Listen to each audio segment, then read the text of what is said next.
Well, I hope everyone's enjoying their holiday weekend because I guess when the news is boring with the Philadelphia Eagles, some people have to put out news on things that make absolutely no sense. A report came out about Jalen Hurts' internal conflicts that Jalen Hurts is the real problem. We better turn around. Because I've seen enough horror movies to know any weirdo wearing a mask is never friendly.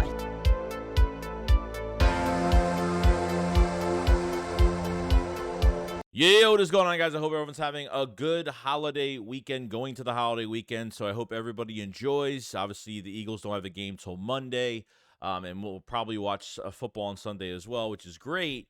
But this is the shit that I can't stand, and I can't stand when things are being said about certain players, and how this news is found out about is from no sources at all, and especially one within the Philadelphia Eagles beat writers, is because I started reading this the other day, and you're probably not seeing this video to the next day anyway. So when you start reading something and you're like, okay, like, oh, this is interesting, and then you find out who it's by, and yeah, it kind of throws you off a little bit. And yeah, a report came out. There is some internal concern about Jalen Hurts within the Eagles organization. I stopped right there and I was like, this better not be by Jeff McClain. It's already the two guys I hate the most within the probably the two guys I hate the most that are always doing things frequently is Elliott Shore-Parks and Jeff McClain. Two guys that literally either just get bored in their free time and say whatever they need to say to get a rise out of Eagle fans. Hence why I'm doing this right now. So I guess it worked because this is why they're good at their job. And Jeff McClain put this out, and I'm not subscribing to the Inquirer for, monthly payments to read about a bunch of bullshit that I would have had to do to read more in depth with this, which would be more bullshit going into it. Okay, so it says, quote unquote, the Eagles want their franchise QB to be authentic, but also to open himself up more in the locker room and have a more outward leadership style when it's needed during difficult stretches. Several team sources close to the situation said. Oh, Hurts is not a locker room guy. Hurts is turning on the team. Whoa, what a report this is, Jeff McClain. I don't get why they have to beat this guy down so badly. Yeah, leading the league in turnovers. Who gives a shit? Okay, at this point, this is how I take the Eagles season so far. The Eagles went into the season with two brand new coordinators and a roster they thought that was Super Bowl worthy. We don't know what's going to happen yet. Okay, if things can change around. I'm just saying from the outside perspective looking in, if I was an Eagles fan, that's the perspective of, can they turn it around?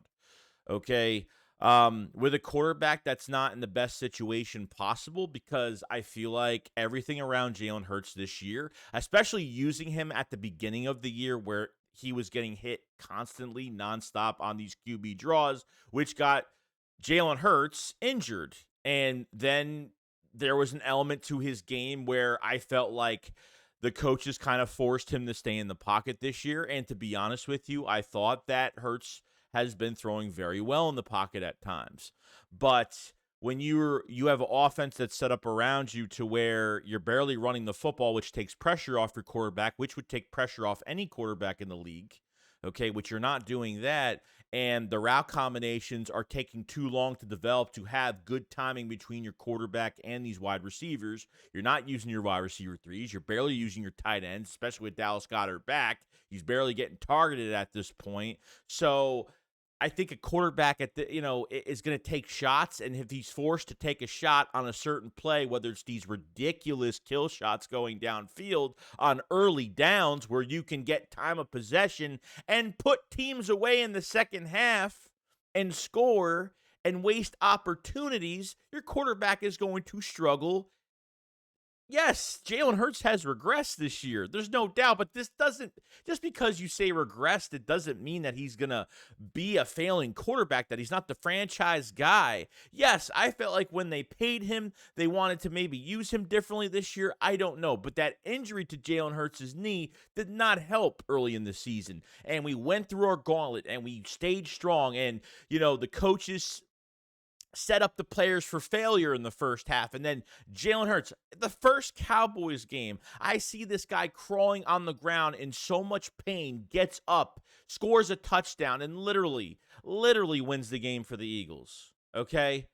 And we've seen it with our two eyes what this guy could do. And I'm not questioning whether he's a good or bad quarterback. There might be a lot of Eagle fans that are questioning it, but I'm not. This is a shitty situation, period. I don't walk on eggshells over this shit. I tell it like it is. Whether you agree, don't agree, it is what it is. Okay? This is our franchise guy, and this is just a crappy, shitty, just the most, like, non-productive offense I have ever seen in my life this year. To be the best record in the NFL still to this point, okay? Be one of the best teams still. So these reports that come out are just a bunch of bullshit.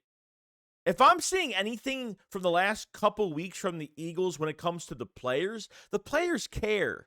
Okay, I saw A.J. Brown talk to the media, okay? I saw Slay talk to the media. These guys are taking more accountability than these fucking coaches are. All the coaches talk about is what they need to work better on. They're not saying, oh, man, we need to, like, that's like Nick can't just go up to Howie and be like, we gotta do something here. He gets fired for that. He will get fired if he challenges what the front office wants him to do as a head coach, and he's forced to. It's only a matter of time. If the Eagles lose against the Giants, if they lose the 3 remaining games, as much as I'm hoping that doesn't happen, but holy shit, they're in a hole as it is right now. And, Dallas keeps giving us opportunities for the division, at least for that, because both teams have clinched a playoff spot at this point. Okay, A.J. Brown's taking accountability. Slay's taking accountability. Hurts is taking the most accountability. I mean, the players get excited during the week. They're excited this week. They were excited last week before they lost the Seattle game. But once they get into these games, the morale just goes down because series after series after series after series of non-production, it just seems like I'm shocked that the players haven't turned on the head coach 100% yet. And this team still has a playoff game to play. What seed, I don't know yet. The Eagles have to win out for the division. And can they get second seed? Maybe. But at this point, Hurts is going to get all the blame because he's a quarterback. And that's just how they treat all quarterbacks in the league. Hurts especially, and he's on the Eagles. So this is what it is. Right now. This is just what it is right now. And you know what? I have to look at this and say, you know what? You got to look at other teams too. And you have to kind of put in perspective. You have to take yourself out of being an Eagles fan and look at the situation. And you have to look at other situations. As much as I don't want to respect them that much because I hate the team with a passion, the Dallas Cowboys, okay? Kellen Moore, always put... If Dak Prescott was always throwing 40 to 45 times a game, okay, throwing over 40 times a game, he's going to lose the game. Okay, Kellen Moore would put Dak Prescott in those situations to put it on his shoulders, which we know he's a fucking choke artist, so I get it. Okay, the guy needs a run game badly. Every quarterback does, but Dak Prescott has not shown the league or shown us as Eagle fans that he can win a game on his shoulders. Jalen Hurts has many times. But when you're not controlled by a front office to a head coach to where you're saying, oh, Brian, this is my playbook, but BrianJohnson's calling it. Oh, this is my defense, but Matt Patricia's taking it over, saying it's Sean Desai's playbook. No, it's not. This is your playbook. This is your scheme you wanted to keep from Gannon last year into this year and decided to hire a yes-man coach to follow your instructions on how to do this defense. And Matt Patricia doesn't even have any power at this point to do that. Okay? So to continue what I was saying, because the Dallas Cowboys are not controlled, yes, there's control with Jerry Jones stuff, but when it comes to these games and Mike McCarthy is aggressively calling the plays himself, look what you're seeing with that team when it comes to a run game. More of a run game with 3 different backs every single game and bring a nice balance to an offense. And it's so easy. That's all the Eagles have to do. Okay, it's when you saw it with Dak Prescott with Kellen Moore. It was constant pass, pass, pass, pass. You're barely running the ball. Okay, that's it. Unless they were in red zone and they had Zeke, and that was pretty much it in the later years. But when you don't have that controlling point from the front office, that's where it makes a big difference. When you have a head coach or you have a coordinator that says, hey, this is my fucking playbook, I'm going to call it. And you know what? I would rather have an offensive coordinator that has his own playbook, that runs his own offense and says, hey, it's on me if this shit goes downhill. And then us fans will know that it's 100% on that coordinator. Because Brian Johnson's not a coordinator. He's an offensive assistant at this point. So to put all the blame on Jalen Hurts, it's like, yes, he's making the passes, he's making the throws, he's making the decisions, he's not enforcing the checkdowns, but at the same time, I mean, it's not going to last. These comeback wins weren't going to last. Nothing was going to last except there was going to be some major internal change. And Jalen Hurts isn't the internal fucking change. It's his coaching staff. Because what happens to the coaching staff is what happens to the players on the field. The players can only bail you out as long as they possibly can. And that is the 100% truth to it all.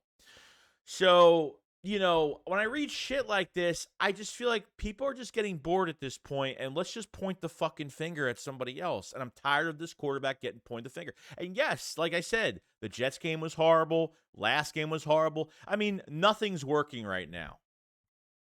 When you don't have a coordinator in Sirianni that, number one, was a former wide receiver, you would fucking think this guy knows how to open. You would think that he knows how to open the offense up and get guys open, because he does not know how to do that. Route combinations taking too long to develop. No, you don't use any tight ends. You don't use wide receiver threes. And, you know, you're giving Quez all these fucking throws now, like he's got over 1,000 yards this season or something. I don't know what's so special about him all of a sudden since he's gotten back. All these opportunities.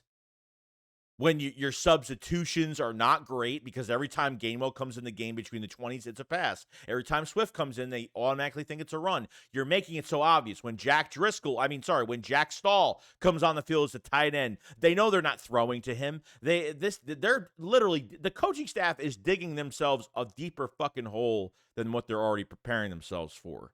And the players have to dig themselves out of it. And then they get pissed off when they lose. And then they're really trying their hardest. And yes, I honestly didn't really care about some of the players, or one or two players that went on Twitter and was, you know, talking crap to the fans. Not in a bad way, not in a negative way, but at least I know that the players are showing that they care.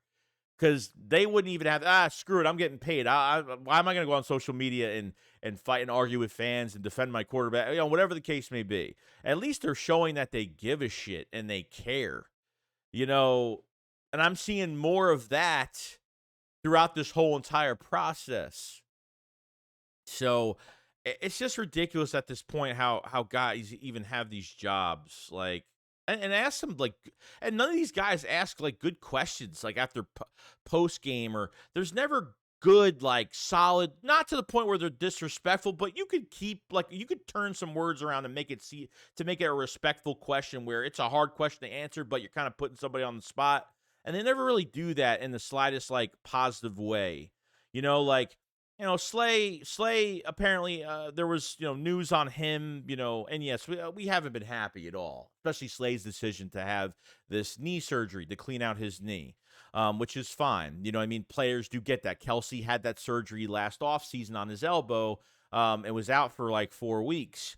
But at this point, Slay's been dealing with knee injuries apparently since 2019, and every year he does have a knee issue in the same knee, and he just said, you know what? I'm going to go get this surgery. Did I like him getting surgery in one of the most important games? Did we kind of need him? Sure. But then the longer he waits, then he's going to have to get surgery. I'm not liking the things that he said this year. on his podcast, that's never going to be forgotten. And I do want Slay gone after this year because we have to get younger. We have guys that have knee issues. That this guy has an issue. That guy's an issue. I'm looking forward to the cornerback position. I'm looking forward to more Eli Ricks, more Keely Ringo, especially that Rodgers guy that's coming off that gambling suspension next year, and a lot more depth and a lot more competition there. So, that's what Slay's been dealing with, and that's the news that came out, and that's what I read today on why he got the surgery and what he's been dealing with the knee issue. But all I gotta say is this. All I gotta say is that the coaches are gonna have to direct this thing because, look, I don't know if they can come back from this. I don't. Can they? Can they? Sure. But I don't trust the coaches. I don't trust them. I think they could turn this thing around easily, but I just don't trust the coaches. The pride, the ego, this is my, this is my offense, and I'm not straying away from doing this play or that play or using this guy that way. Oh, well, if you're going to do that, you're just going to keep losing games. Last year, we lost a few games, but they weren't consistent games. Losing consistent games is worse than losing like a game beginning of the season, a game middle of the season, a game at the end of the season. It's worse when you lose 3 consecutive, especially when it was against the best team in the NFL. And then you faced a division rival, which you faced them twice a year, and you had no game plan, and still went with this fucking scheme you keep wanting to play, and then go into Seattle and fall short and have an opportunity with your offense on the field 2 times in the fourth quarter, which with a new defensive play caller in Matt Patricia, it actually looked a lot better because I feel like a lot other players were the run support was a lot better. And yes, like the defense had 2 bad drives, but the defense didn't play well on 2 drives, but this was all in the offense last game. I mean, we can't even put points up. We can't even score over 20 points on Seattle, which you can actually meet Seattle again. There's a big chance you can meet Seattle in the playoffs again. In the playoffs, from the regular season. So, it's really up to them what they can do, but this shit's just annoying. Like, I feel like everyone's just trying to point anybody that's just trying to point a finger at this point to a player, or I can never see Hurts not being a locker room guy and not going up to his guys and not having a work ethic and he's being selfish, or this is the most dumb shit I've ever seen. And then when you mention their sources, you don't even say who the fucking sources are, man. It's like me coming out. It's like me reading a rumor. If I read a rumor, I read it the way it's written, okay? And that's it. If I talk about a trade or talk about something that's going to happen, it's purely opinion. But if it's actually like third-party source, second-party source, whatever the case may be, I'll put it up just for speculation. I like speculation. I like trying to figure things out, whether it's true, false, makes sense, doesn't make sense. But this shit makes no fucking sense. No sense at all. So that's all I got to say. And that is what it is. You guys let me know what you guys think. And if you actually think that the Eagles could turn this around. Like I said, they have a chance to do it. They can make this one of the most memorable seasons if they really wanted to. But if you're not going to run the ball and you're not going to fix how you get your receivers open and you're not going to use your tight ends and you're not going to use your wide receiver 3s and you're not going to give Swift the ball more and you get into the playoffs and you're still like protecting him from getting more snaps, you might as well just forfeit at this point. I mean, you're not going to go anywhere.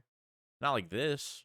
And that's just the truth from me. I don't like the defensive scheme, but if Matt Patricia can add a little bit of his own flavor to it, be a little bit more aggressive. And I don't think it was smart for him to be that aggressive on a crucial, Drew Lock going down the field with you with a minute and a half left, a minute pretty much. And, I mean, you're leaving Bradbury on a fucking island. I mean, I don't get that shit either, which he said he would take that call back. But they got to be smarter, man. Got to be totally smarter going into these next 3 games and the fucking playoffs. So if they win a playoff game this year, I'll be shocked. I'll be shocked if they turn this around. I want to be shocked. I want to be like, yes. But we'll see. We'll see. I'm hoping the message comes across, whether you agree or disagree. So other than that, I'll see you guys on the next one. Enjoy your holiday weekend. I'll have a video probably out for Christmas Eve, and that's pretty much it. Christmas, I'm just taking the entire day off. Well, besides our game, well, technically, I can't take the whole entire day off. What am I saying? I keep forgetting Christmas is on Monday. I keep thinking it's Sunday for some weird reason. But never mind. We'll probably have a video out for Sunday, most likely, and then I won't have anything till the next day until our game at 4:30. So, all right, guys, enjoy the rest of your day. I'll see you guys on the next one. Shakes what, philosophy. Peace out, guys. Peace.